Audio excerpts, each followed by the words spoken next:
All right, y'all, welcome back to Level the Playing Field. As always, just talking about the highest level of sports medicine access and education. So as y'all know, in sports medicine, it takes a team approach and it takes all kinds of different providers.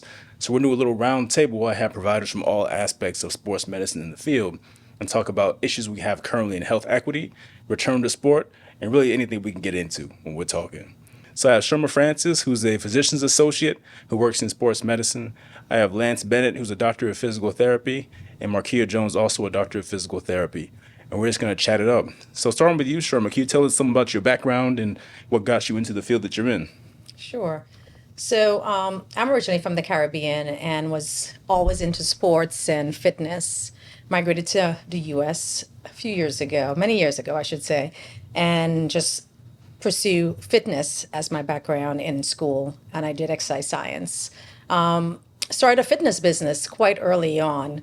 And I ran that fitness business for about 15 years and found myself in a place where outside of movement, which I love, I wanted to treat injuries which were caused by the movement.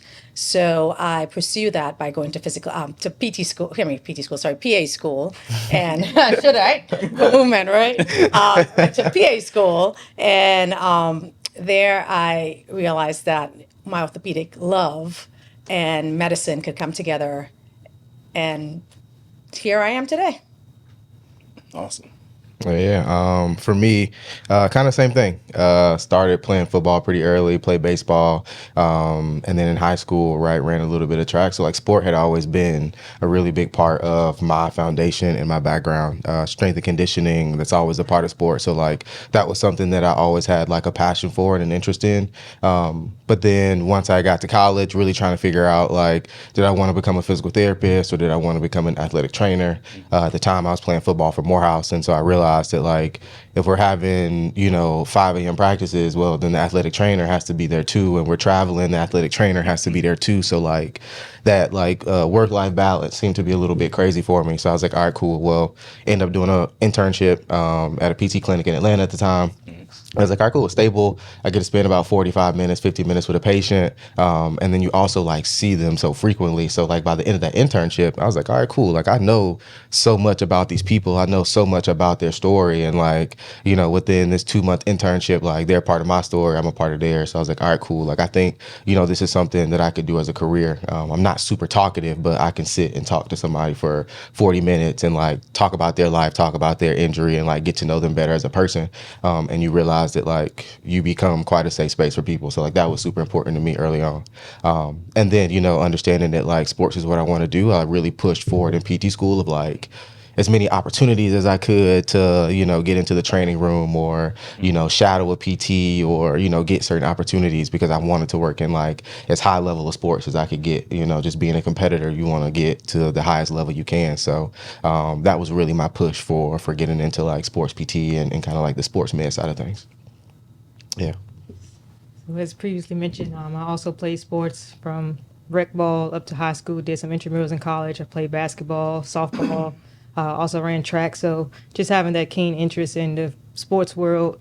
Thankfully, I've never had any major injuries, but of course, teammates, friends have had some type of injury, whether it's ACL, shoulder, and I just always had a, interest in what was that rehab process look like for them and just wanted to follow up with them like, oh, how's PT going or how's such and such going? And just, again, being exposed to physical therapy at a young age. My grandmother, she actually fell and broke her ankle, and I went with her to all of her sessions and just kind of see that progression that she had, and that inspired me like, hey, if they can help my grandmother, then I can help other people in similar situations. And then, of course, when I saw my first athlete, I particularly just kind of got excited to be able to push them more and just kind of know how they felt as an athlete and as a competitor to want to get back on the field and make sure that I provided them with all the resources to make sure that they got back to the playing field as fast as possible. Yeah, awesome. I'm seeing a connected thread. All y'all had a background in sports, athletics, and now you're on the other side treating. Absolutely, yeah. Right? And there's been some time difference between, those two different experiences.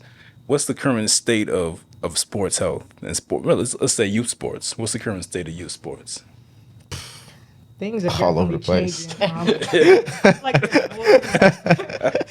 Personally, I feel like there's more resources that youth athletes have now, like whether it's a trainer, whether it's social media to kind of get your film out to whether it's collegiate athletes or colleges and pros.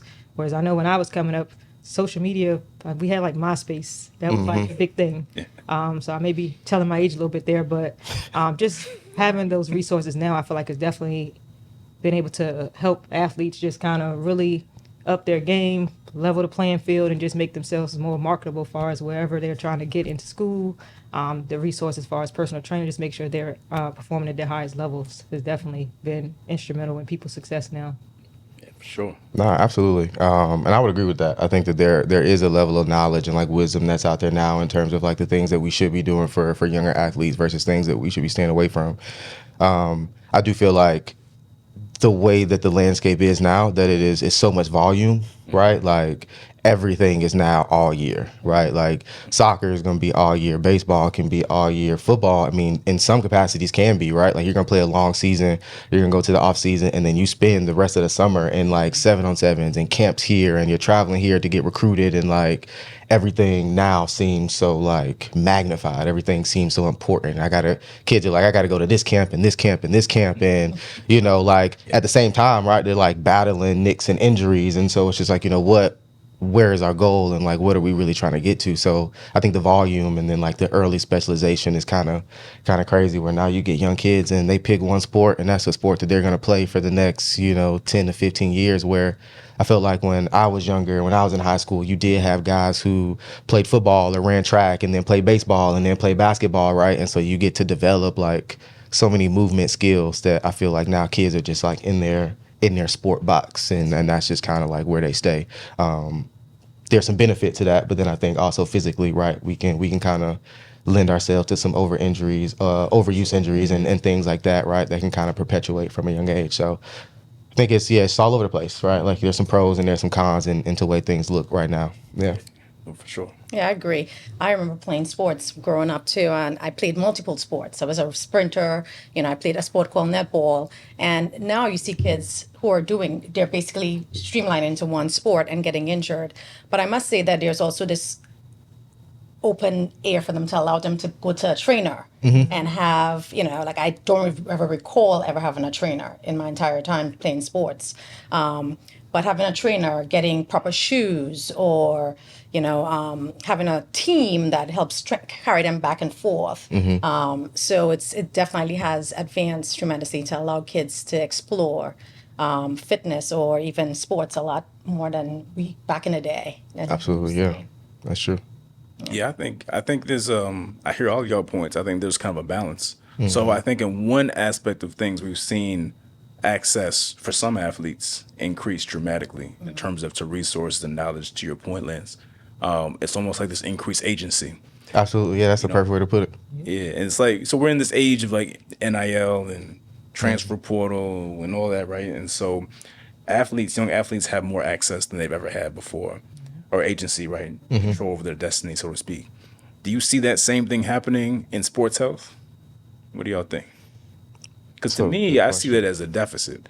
So I see the trend towards, financial literacy. I see a trend towards managing your brand. But I don't see the same propagation of like sports health info. What do y'all think? That's true. I also think maybe the value on some of that, right? Like it is easy to talk about the financial literacy. It is easy to talk about the NILs because, I mean, you do get kids where like these moments are changing their families' lives. It is changing their lives. It is changing their community, which is a beautiful thing to have an opportunity for that, to like leverage your physical skill set and financially help change the course of your family. But I also think that like understanding the physical piece and like how important that is still something that like we still have to get parents to understand and like athletes to understand. And it's like this is the body that you get, you're gonna go run that 40, you're gonna go hit a home run, right? But like you still have to think about the longevity of that, and you want to be able to throw when you're 40, you want to still be able to swing a bat when you're 50. And so understanding that like now you have to take care of, your most prized possession. And I think kids don't necessarily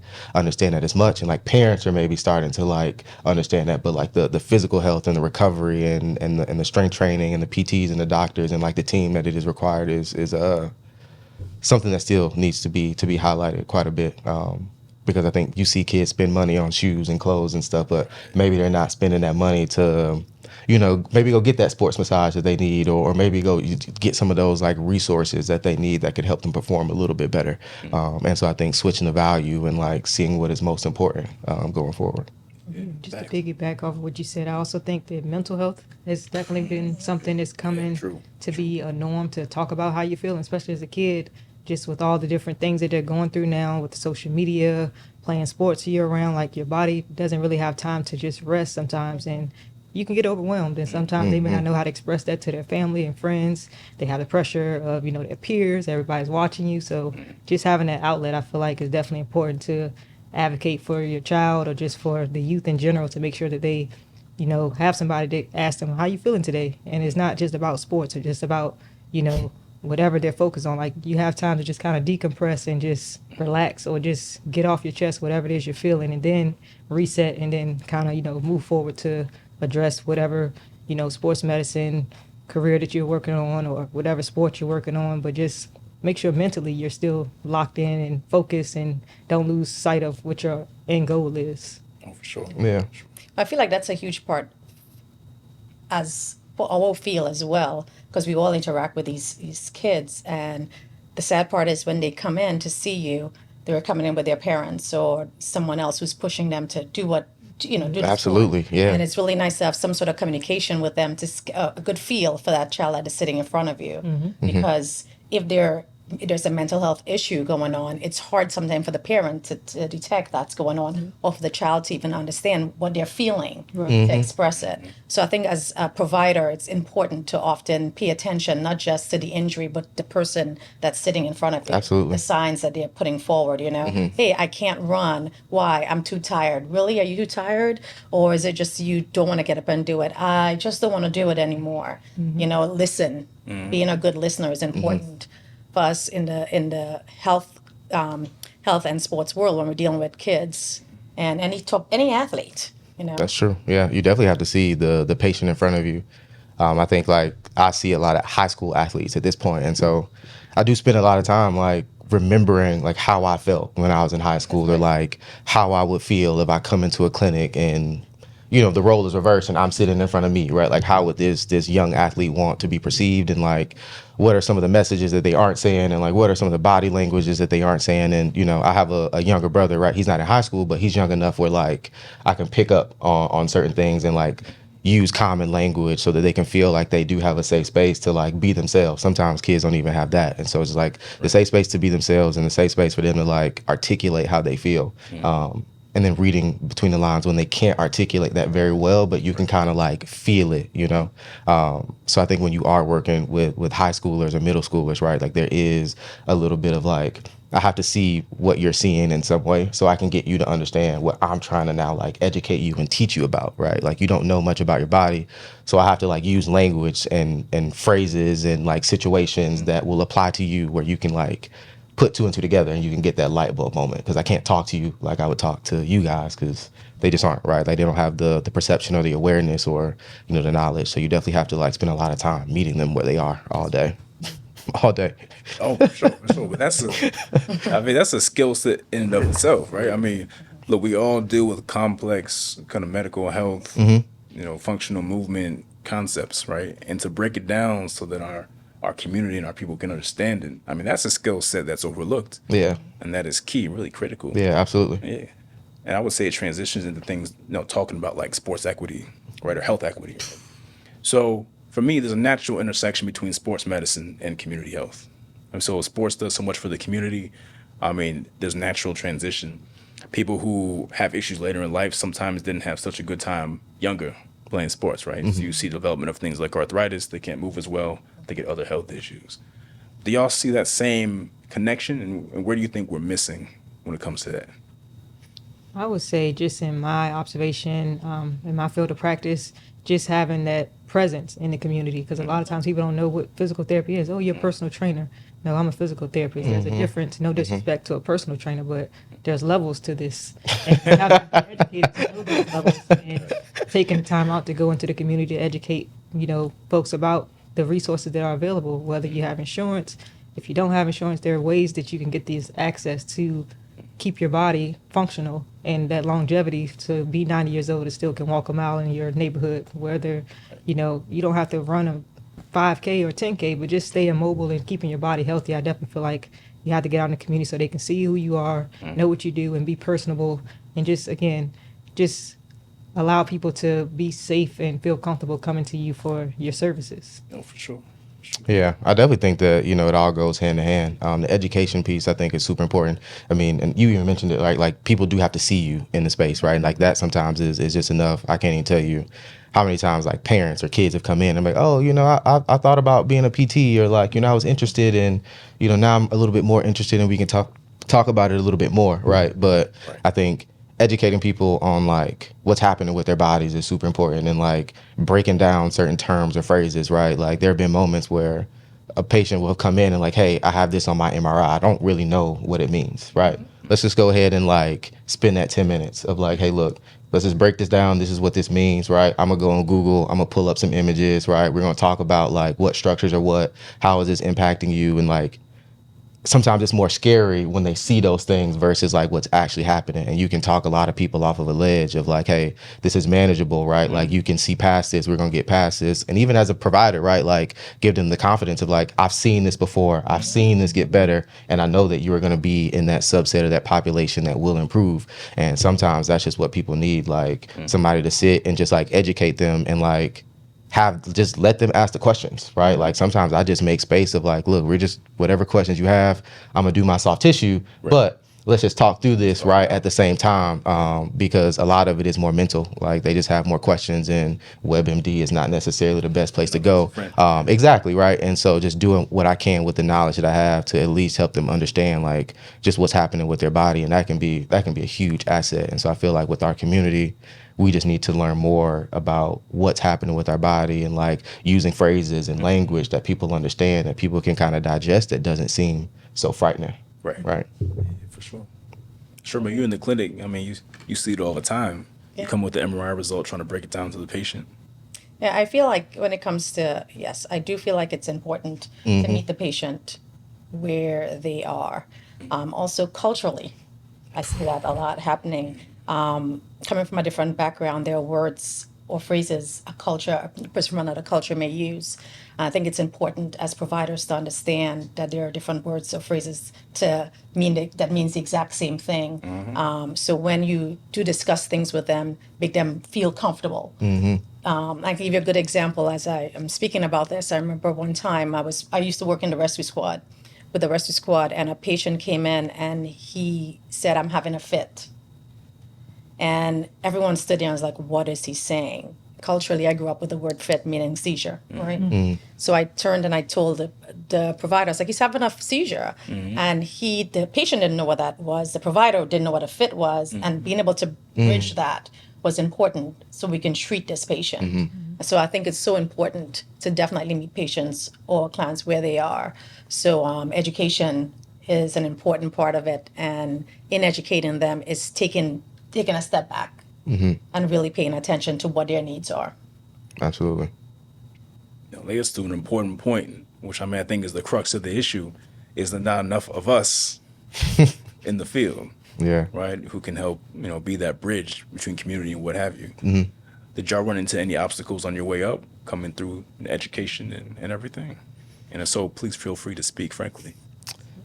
I mean, I just feel like sometimes it's just tough. Like at this point, right, we can all recognize that like the highest level of education, right? Like there just aren't many Black people.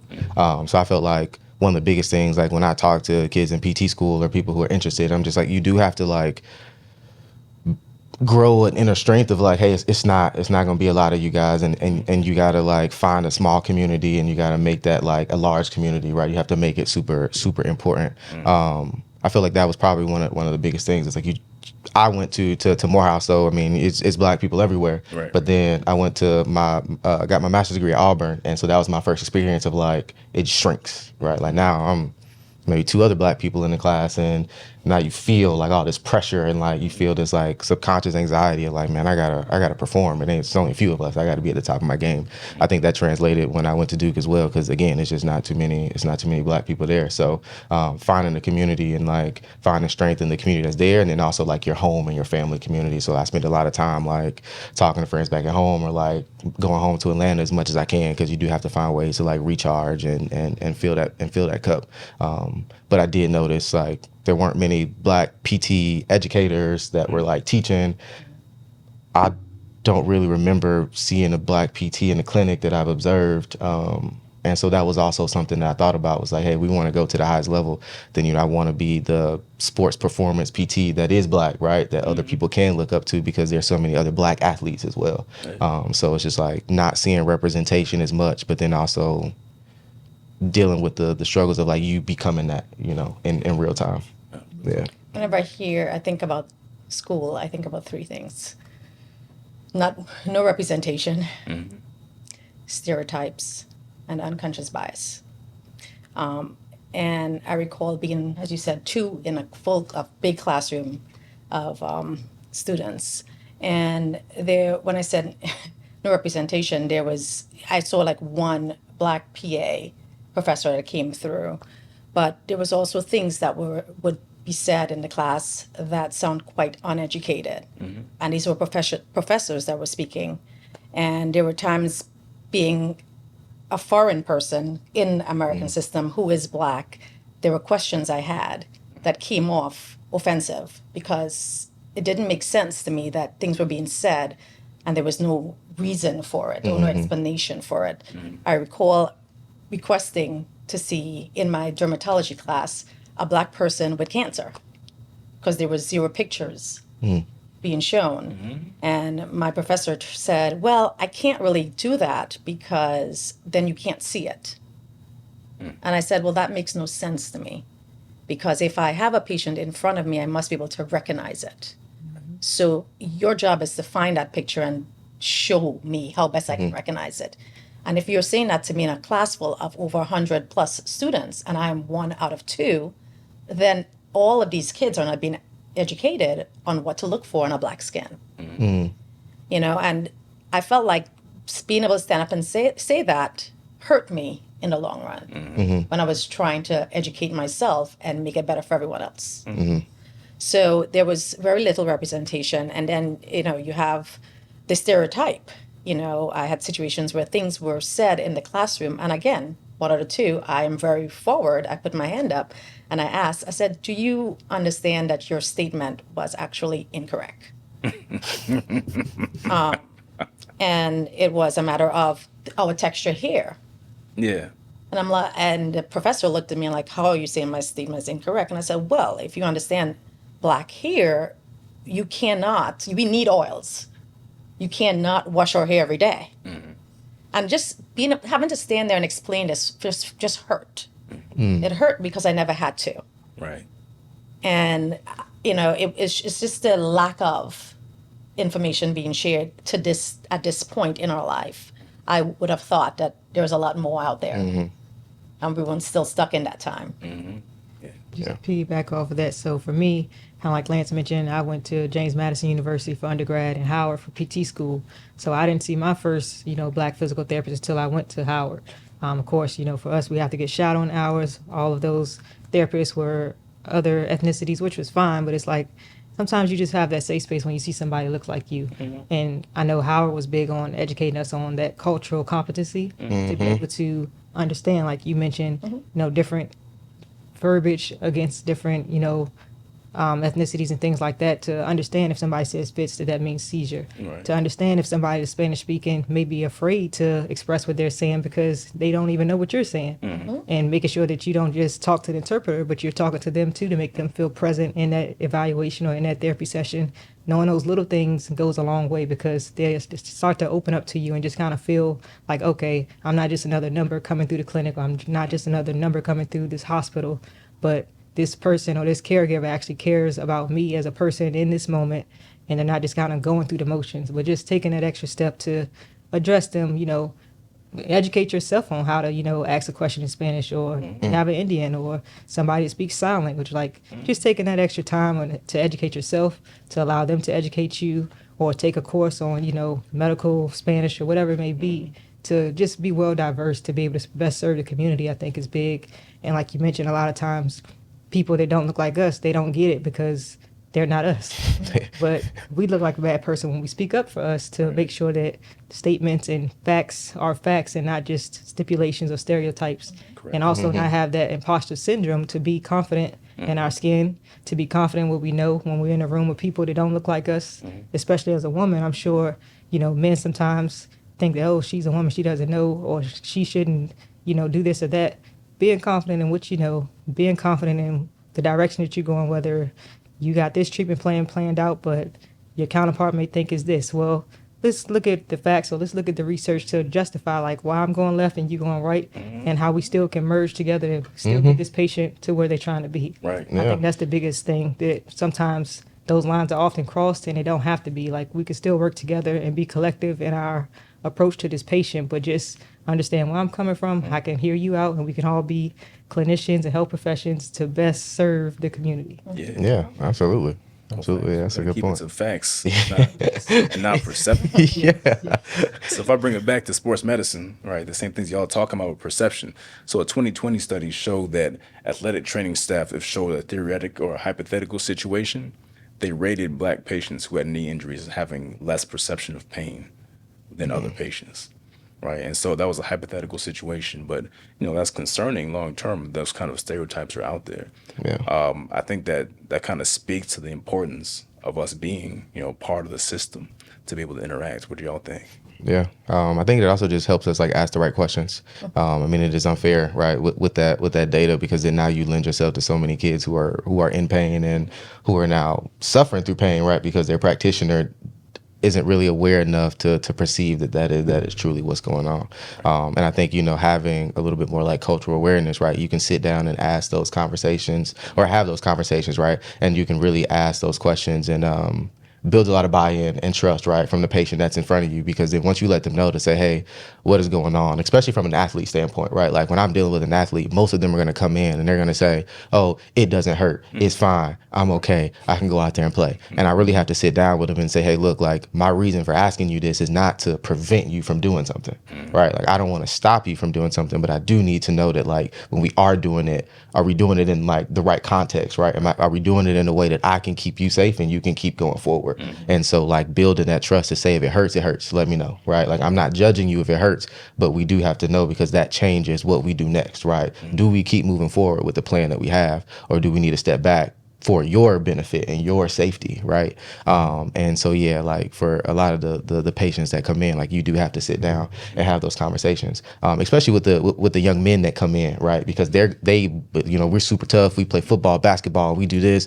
I'm gonna go grind it out. And you really have to give them that perspective of like, hey, look, this is about to be a small window of your time when you were playing this sport potentially, right?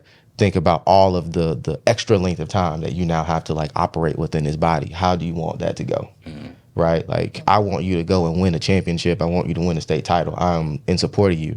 But I do realize being on the other side of this, like, I'm not strapping up a helmet anymore. And I'm really thankful that my body feels the way that it does. Right? Like, I can still go and run, and I have some issues, but I'm solid. And I want that same thing for my athletes, right? Like, I want you to think about that.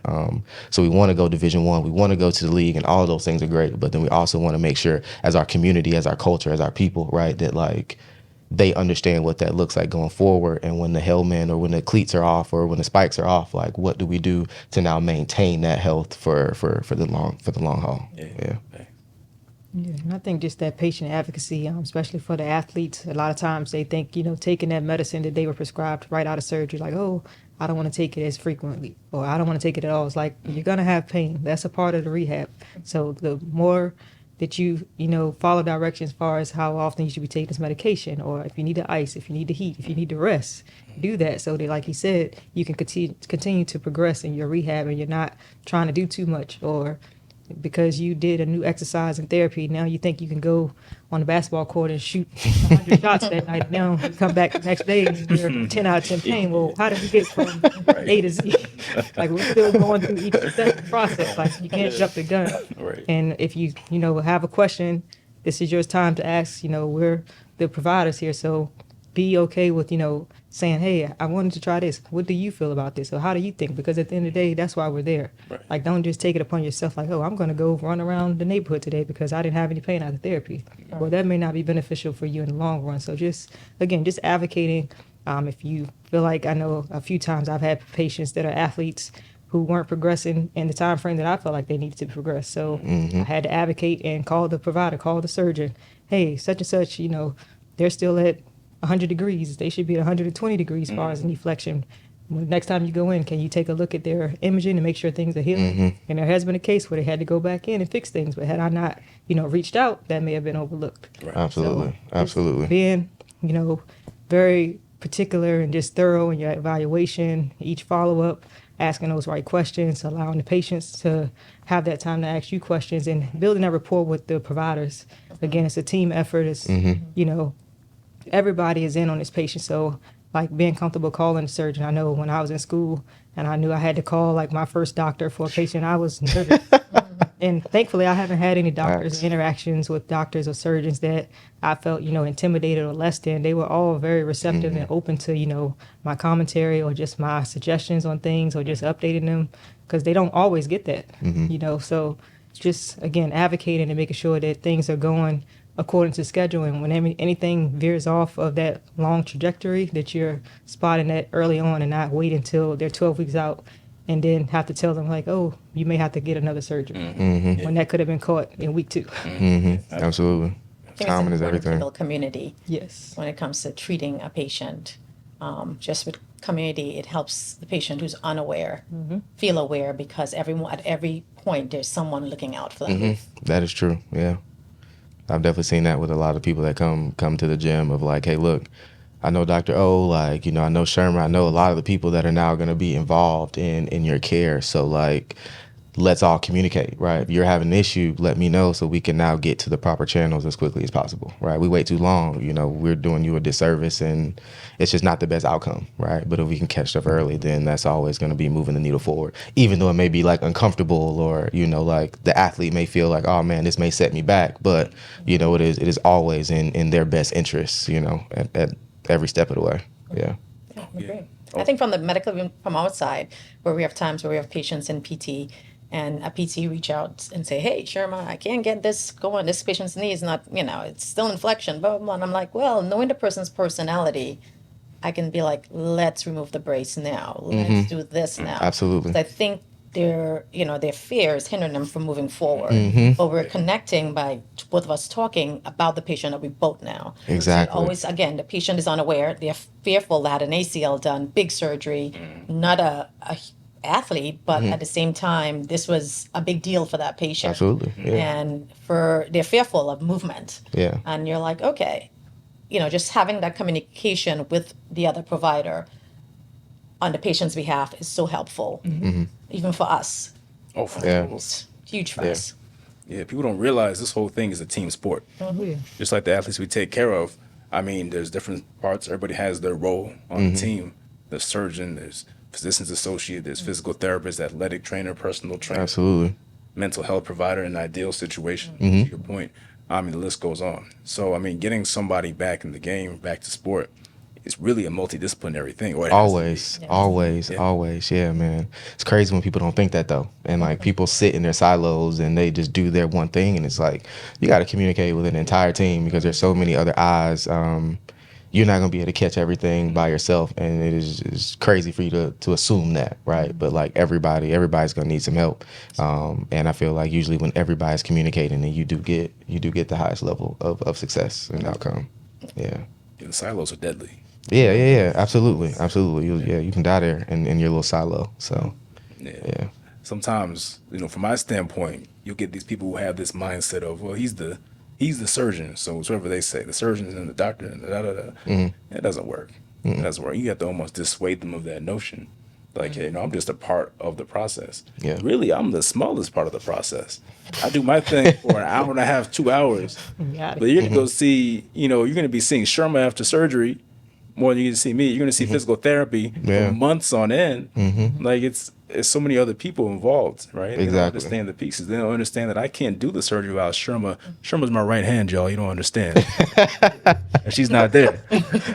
So surgery's not happening if Sherma's not there. And your rehab's not happening if y'all aren't there at the end. You're not coming back. So I want people to really take home, the idea that we all work together. We function as a unit. And that's the best for our patients.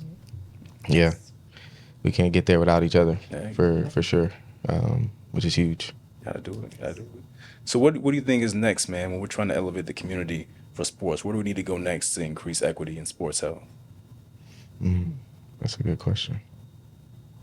I went deep on you, though. Yeah. I mean, I think visibility is always important, right? So highlighting what we do and highlight who does it, highlighting where you can get it done, right? Whether that is a cash-based practice, whether that's an insurance-based practice, whether that's home health, right? Just letting people know like what avenues they have to get access to care, and avenues to get questions asked. But then also, right, finding like your community or finding areas where we can teach or where we can put on presentations or where we can put on a small clinic just to like show people what we do. I think sometimes that is also important. Even from my end, something I need to get better at is like showing people what we do, right? Like we can talk a lot about it, but like being creative and getting people together and Black people together of just showing them what PT looks like and showing them what athletic training looks like and showing them, the MD side and the PA side and what that looks like and helping them understand that they do have resources and people in their network that they can call for questions or they can call for answers. And then, right, putting on clinics and stuff where people can get the treatment and help that they need, in local community-based settings.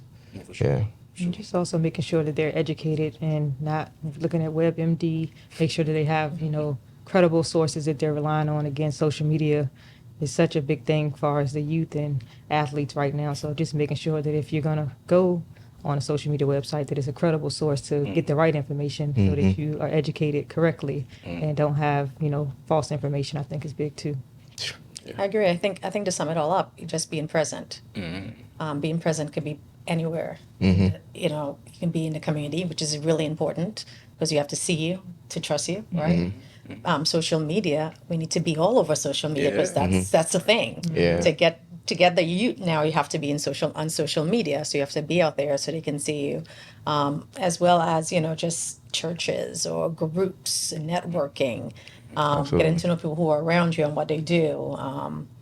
I think it's important to just reach out and to explain things and to educate schools. Low-income schools. It's just important to get out there and be present. Yeah, that's true.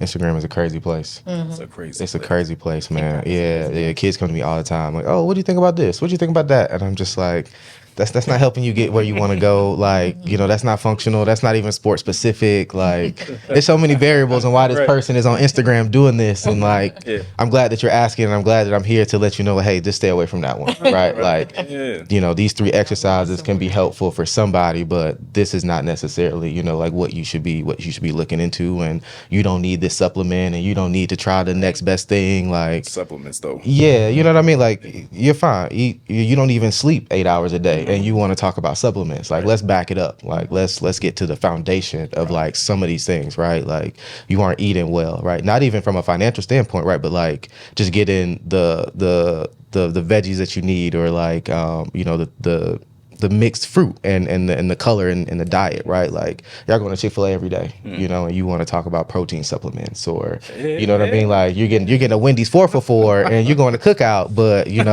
want to talk about collagen protein, right? Yeah, like, come on, man. Let's be for real. Let's be for real. Are you hydrated, right? Did you sleep? Did you eat well? Did you eat before you worked out? Did you eat before that practice, right? Like, what are you doing from the basic things that don't take much financial means, but just take like effort and focus. Yes. Right? You don't have to pay for anything to go to bed at a decent time because you know that you're going to have a long day of practice and like sports are starting up. You got to go back to school, right? All these things play a factor in terms of how well you perform, how well you recover, and how well you feel. So yeah, you can get on Instagram and take this, and these 3 supplements will help you do that. And I'm like, that's not necessarily what you need right now. Right? All that stuff is also expensive. So you're not even getting that return for the price you're going to pay for all of those supplements, right? Like stick to the basics. Once you do the basics, then we can actually have a fruitful discussion on maybe like some healthy supplements that could be beneficial. But like, yeah, man, I feel like we're really getting away from the basics. yeah, absolutely, yes. Shakes and they're like 14, 13 years Yes. old. Like, no. Nah, it's getting too Get some complicated. green beans. Get some spinach, man. Yeah, get some Brussels sprouts. Get some of the stuff that you don't even want to eat, but that stuff is good for you. Before you worry about the complex, Grandma knew. Yeah, like grandma's right every time. Yeah. Some of that grease. Yeah, grandma knew what she was talking about for sure. Man, that's crazy. I see WebMD catching a few bullets on this conversation. Yeah, that's the first place people go. Yeah, that's right. First place they go, man. But the social media thing is a good point because we're no longer the keepers of the information. We almost have to guide them through the info that they're going to encounter. There was a time when providers, we were the ones, we had all the knowledge, right? It was ivory tower, ebony tower, whatever you want to say, right? And we kept it all here and then we distributed it to them. But now people can just access it, right? And so to y'all's point, it's like we have to guide them through it, what makes sense and what doesn't make sense. Yeah, And stay up to date ourselves. absolutely. Yeah. Yes. Well, do you have any closing thoughts before we wrap up?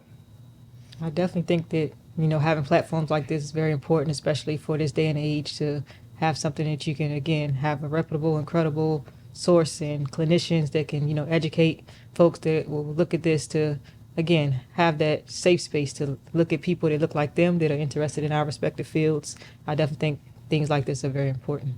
Absolutely. Yeah, I think as a community, we definitely need those safe spaces, and people need to feel comfortable that they can get really good information. And I feel like that is something that we are providing, right? That we are passionate about what we do. We're knowledgeable about what we do.